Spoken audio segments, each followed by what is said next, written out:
I wanted to talk today a little bit about this idea of German operations, just generally speaking, and kind of what the strengths were and what the weaknesses were of these systems. You know, a lot of historians and a lot of laymen tend to look at Germans, and they kind of have German operations in wars, particularly World War II, and they kind of have the idea that it's either an either-or proposition. Either the Germans were absolute masters of the operational art, or they just kind of got lucky, or they just succeeded by sucker-punching people. And the reality is somewhere in the middle. The Germans were actually quite good at operations, even if they weren't the demons at it that sometimes that they are portrayed. But German operations and the operational level of war and how they were effectively able to kind of move armies and plan attacks and win battlefield successes is worth noting, and it's worth studying, and it's worth understanding. And to kind of understand that, you've got to go back to the Napoleonic Wars. Now, during the Napoleonic Wars, of course, Napoleon was a genius, far more so than his marshals, who were, from quite good like Devoe to really maybe not that great like Ney. But Napoleon's armies ran the gambit. He had, one or two really outstanding marshals, but the bulk of them were mediocre to poor. Politically reliable, people that he depended on, but not necessarily, no one was really up to Napoleon's level. Napoleon also, Michael Legere, who has commented on this, kind of argues that he thinks that Napoleon maybe set himself up to succeed in a way that he didn't his marshals, because of course he always had the largest army, he had extra reserves, he had the Imperial Guard, and so he was just in a better position to succeed, and perhaps that has a lot to do with it. In any event, there was a perception by the Germans that Napoleon was an absolute military genius, not far off the mark. And then during the wars, after Jena and Auerstadt in 1806, the Prussians, after that defeat, they decide they need to really initiate some military reforms. And this begins, of course, with Scharnhorst and Gneisenau, who begin to create the Prussian General Staff.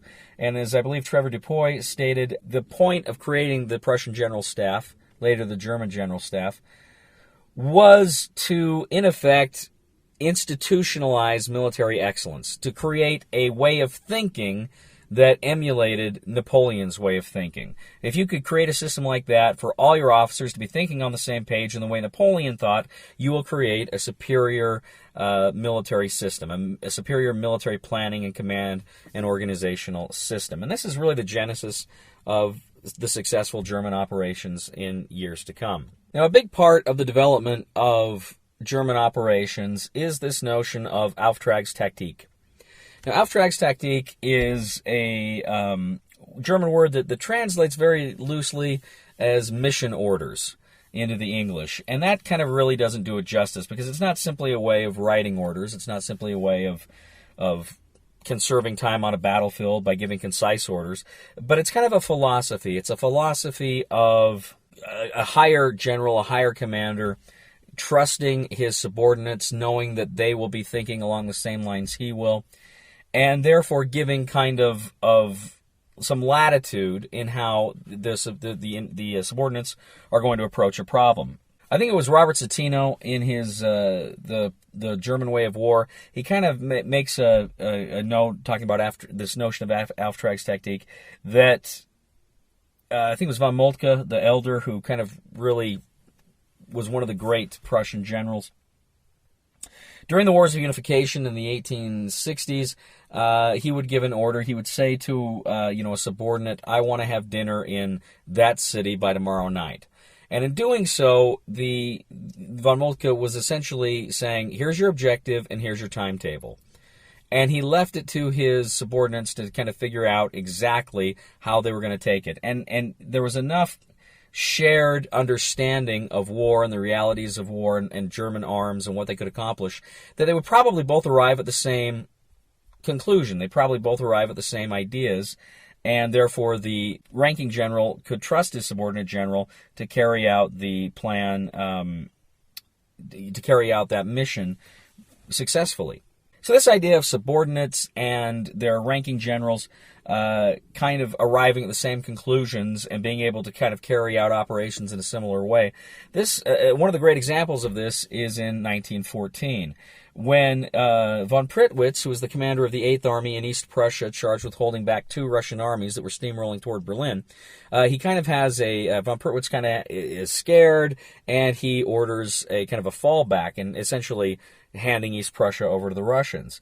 Well, the von Moltke the Younger in Berlin, of course, he thinks he's lost his nerve, so he calls von Hindenburg out of retirement to go take over the 8th Army, but critically, he assigns Erich Ludendorff, who had just covered himself with glory by taking the Belgium fortress at Liège. He assigns von Ludendorff, who was actually a very accomplished staff officer at the time, to be Hindenburg's chief of staff. Well, when Ludendorff, as he's heading east, as he's trying to kind of figure out the operational problems, he's reading the dispatches, he's seeing what the Germans or the Russians are doing and how they're moving on the 8th Army, he comes up with a plan to essentially effectively screen one of the armies while he throws the bulk of his weight against another army, and then he's going to try to crush the armies in turn. This is his plan. Well, when he arrives at his headquarters in East Prussia and he meets his staff, the operations officer of that staff was Max Hoffmann. And Max Hoffmann had pretty much come up with the exact same plan, and they were able to, he'd already started making preparations to do just that. So when Ludendorff arrives, they're already on the same page, and then of course the result was the German victory at the Battle of Tannenberg in August of 1914.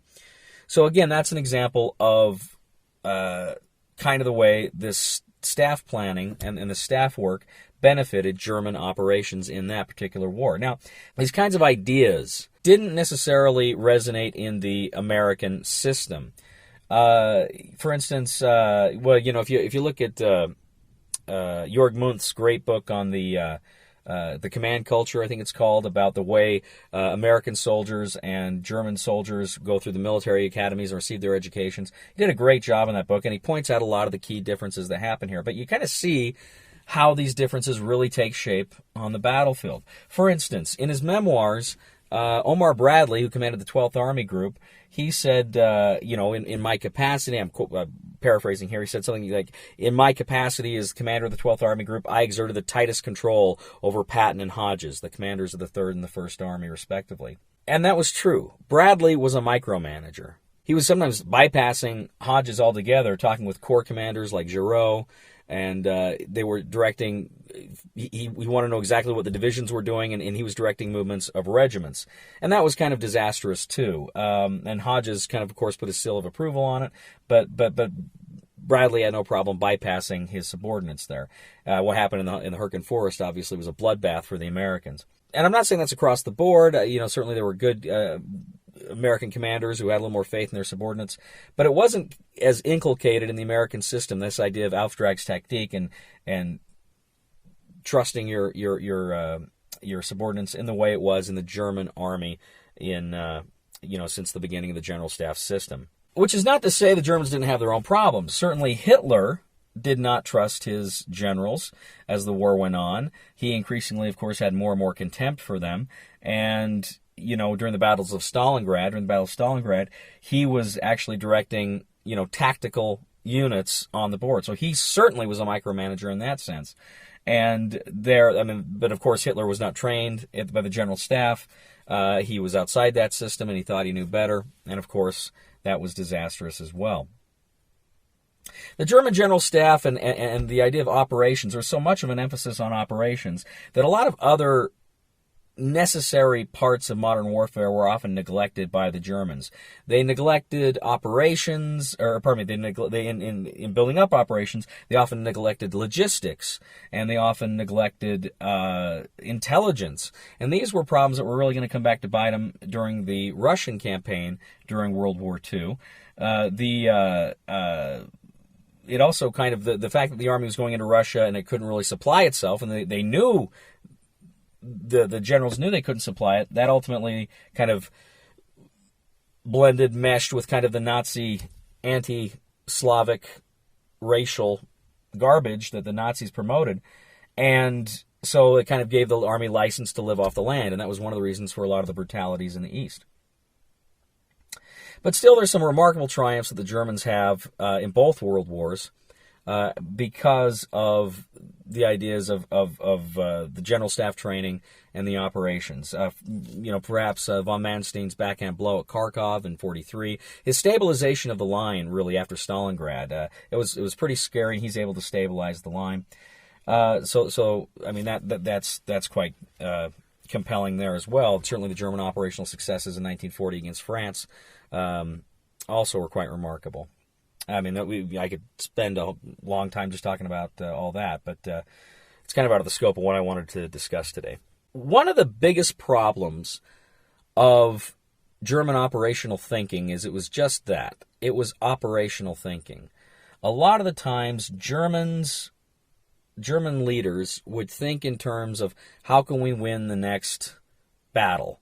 How can we win the next campaign? But they weren't thinking necessarily in terms of how do we win the war. They're not able to translate operational success into strategic victory, into war-winning victory. Ludendorff, in 1918, he launches, of course, the Ludendorff offensives beginning in March with Operation Michael. And while you have tremendous success in terms of gaining ground and threatening Paris, it was unsustainable. The momentum was not there. And key to the understanding is Ludendorff, he was planning it as though all he had to do was achieve a breakthrough somewhere, and that would win the war. The Allies would then be so frightened of losing Paris that they'd surrender. And of course that wasn't the case. But that was really kind of what Ludendorff was banking on. It's not terribly dissimilar from the great gamble in the West that Hitler attempted in 1944 in December in the Ardennes. This idea of if we can just get a breakthrough, if we can just disorganize the enemy, we can win the war. But that's just not the case. It was operational thinking without leading to a strategic objective, without leading to the possibility of a strategic victory. So the Germans in both world wars and earlier had tremendous successes in the realms of operations. There's much we can learn from the Germans. There's much you can appreciate and admire dispassionately about their ability to make war. But at the same time, there are significant complications, and it is those complications ultimately that meant that the Germans lost World War I and lost World War II. That, of course, married to the fact that their opponents frequently understood strategic objectives and working towards strategic objectives far, far better than they did. So anyway, that was what I just wanted to talk to you about today. If you have any comments about that, you agree or disagree with me, please leave a comment. I'd love to hear what you have to say. Just please keep it civil. I'd ask you to subscribe to the channel. And if you like wargaming and board gaming, I'd ask you to check out my other channel. That is The Discriminating Gamer. And I'd love to have you subscribe to that as well. Thanks a lot for joining us, and we will see you next time.